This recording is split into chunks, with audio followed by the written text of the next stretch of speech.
Hello दोस्तों, स्वागत है आपका इस नए वीडियो में। तो चलते हैं इस वीडियो के माध्यम से देखते हैं कि विगत वर्षों में जिन पियाजे से संबंधित इस क्वेश्चनों का एक मेंशन लेकर आया हूं, जो प्रीवियस ईयर्स के क्वेश्चनों का एक एनालिसिस किया गया है। जिस क्वेश्चन में जिन पियाजे से संबंधित वो इंपॉर्टेंट क्वेश्चनों को लेकर आया हूँ, जो विगत वर्षों में प्रीवियस पूछे गए थे और इस बार यूपी टेट 2026 के दृष्टिकोण से बहुत ही महत्वपूर्ण होने वाला है। तो इस क्वेश्चन का पहला आंसर दिया है कि पियाजे के अनुसार संज्ञानात्मक विकास की अंतिम अवस्था कौन सी है। ए दिया है मूर्त संक्रियात्मक अवस्था, बी दिया है औपचारिक संक्रियात्मक अवस्था, सी दिया है पूर्ण संक्रियात्मक अवस्था, डी दिया है संवेदिक पेशीय अवस्था। इस क्वेश्चन का जो राइट आंसर हो जाएगा, answer B is the best answer, औपचारिक संक्रियात्मक अवस्था। दोस्तों मैं अब लोग बता दूंगा आप लोगों को, जो संवेदिक पेशीय अवस्था होता है वह फर्स्ट अवस्था होता है, पूर्ण संक्रियात्मक अवस्था जो होता है वह सेकेंड अवस्था होता है, और मूर्त संक्रियात्मक अवस्था जो होता है वह तीसरे स्थान पर होता है, जिसमें बालक क्या करता है,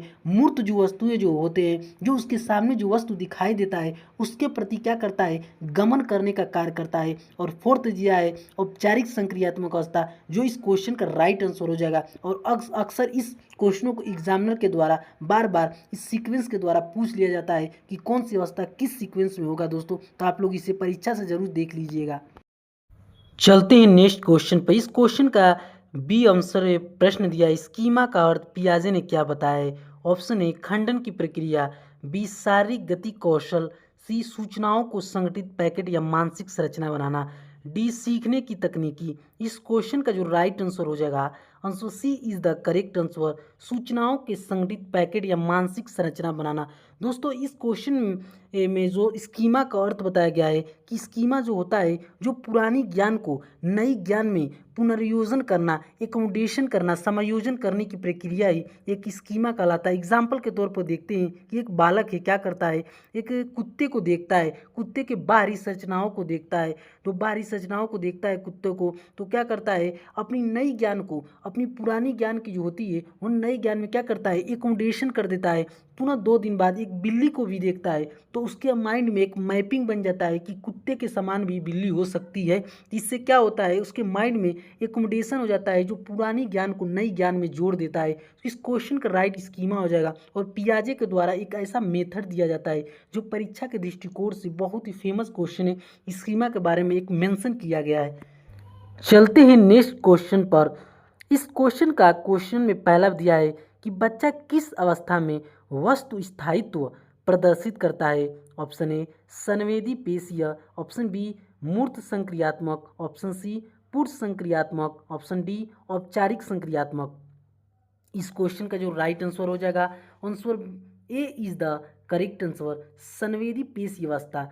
संवेदी पेशी अवस्था में दोस्तों आप लोग बता दूं, जिसमें सीखने में बच्चा क्या करता है, अपने इंद्रियों का, आँख हो गया, कान हो गया, नाक हो गया, और शारीरिक क्रियाओं जैसे पकड़ना, चूसना के माध्यम से बहुत ही तेजी से सीखता है, क्योंकि उसके अंदर वस्तु स्थायित्व बच्चा समझने लगता है। क्योंकि जो वस्तु उसके सामने न होने पर भी वो ऐसा लगता है कि वैसे मौजूद हुआ है, और बच्चे के अंदर एक ऐसा गुण उत्पन्न हो जाता है जो निर्जीव वस्तु को सजीव समझने लगता है। जैसे एक इमेज के माध्यम से आप लोग देख सकते हैं, जिसमें बालक क्या कर रहा है, किसी मूर्ति को गिर गया है तो उसे उठाने का कोशिश कर रहा है, उसके अंदर एक वस्तु स्थायित्व गुण उत्पन्न हो गया है, जो समझ रहा है कि वस्तु जो गिरी हुई वस्तु है उसके अंदर चोट लगा है, ऐसा प्रतीत कर रहा है। तो आप लोग देख सकते हैं कि इस क्वेश्चन का राइट आंसर ये हो जाएगा, संवेदी पेशी अवस्था।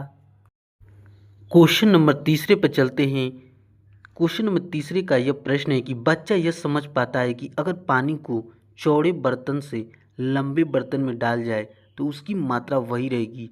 यह पियाजे की किस अवधारणा को दर्शाता है। ए संरक्षण कंजर्वेशन का नियम, बी दिया है अहम केंद्रवाद ईगोसेंट्रिज्म, सी दिया है जीनवाद एनिमिज्म, और डी दिया है वस्तु स्थायित्व ऑब्जेक्ट परमानेंस।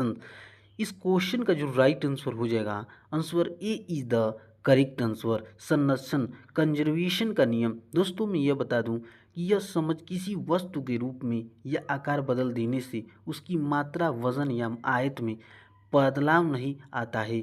जो सर्वेक्षण के नियम में बालक को क्या होता है, एग्जाम्पल के तौर पर आप लोग देख सकते हैं, यदि आप 1 गिलास दूध को चौड़ी कटोरी में डाल देते हैं तो मूर्त संक्रियात्मक अवस्था, जिसमें 7 से 11 वर्ष का जो बच्चा रहेगा, उसे समझ जाएगा कि इस दूध की मात्रा उतनी ही है जो छोटे बच्चे जो होते हैं, जो पूर्ण संक्रियात्मक अवस्था में सोचते हैं, लंबे गिलास में ज़्यादा दूध रहता है, ऐसे सोच डिपेंड करता है। और एग्जामिनर के द्वारा इससे बहुत ही इंपॉर्टेंट क्वेश्चन है, जो बार बार एग्जामिनर के द्वारा इसी क्वेश्चन को एग्जाम्पल को बदल कर पूछ दिया जाता है। और यूपी टूट में ऐसे क्वेश्चनों का मेंशन जरूर किया जाएगा जो परीक्षा के दृष्टिकोण से बहुत ही महत्वपूर्ण हो सकता है। तो इस क्वेश्चन का right answer A is the correct answer संरक्षण का नियम, कंजर्वेशन का नियम होता है।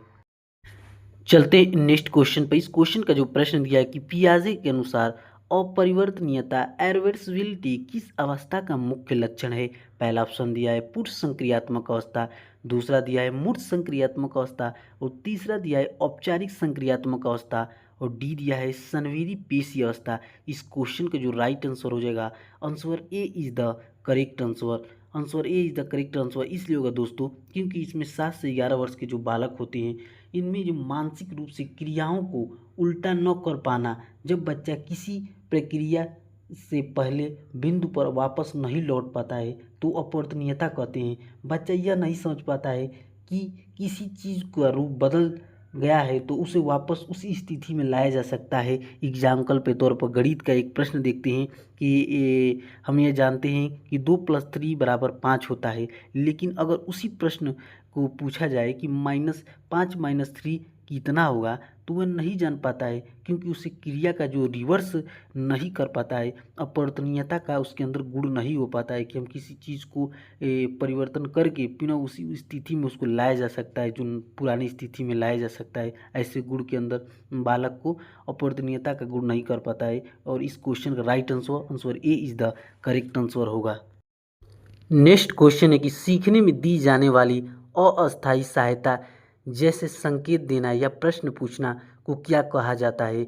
ऑप्शन ए दिया है आत्मसातकरण, बी अनुकरण, सी पाठ या मचान, स्कैफोल्डिंग, डी शुद्धिकरण। इस क्वेश्चन का जो राइट आंसर हो जाएगा answer C is the correct answer, पाठ या मचान, जिसे स्कैफोल्डिंग के नाम से भी जाना जाता है।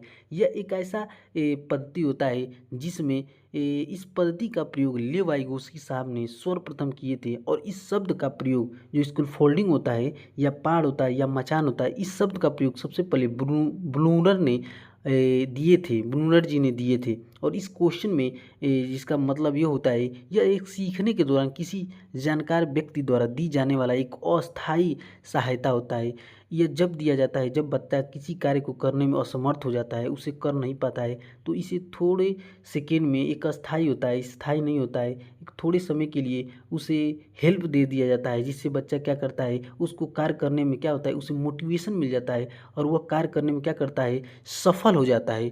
जैसे एग्जाम्पल के तौर पर देखते हैं कि एक छोटा सा बच्चा है जो कि साइकिल सिखाते हैं। उस साइकिल सिखाते समय हम उसके पीछे से उसको पकड़ते हैं और इसे स्कैफोल्डिंग कहा जाता है। जब बच्चा संतुलन बना लेता है तो हम उसे क्या करते थे, उसको वहीं पर हम छोड़ देते हैं, क्योंकि उसका कार्य क्या होता है, वो पूर्ण कर लेता है, तो उसे नॉलेज हो जाता है।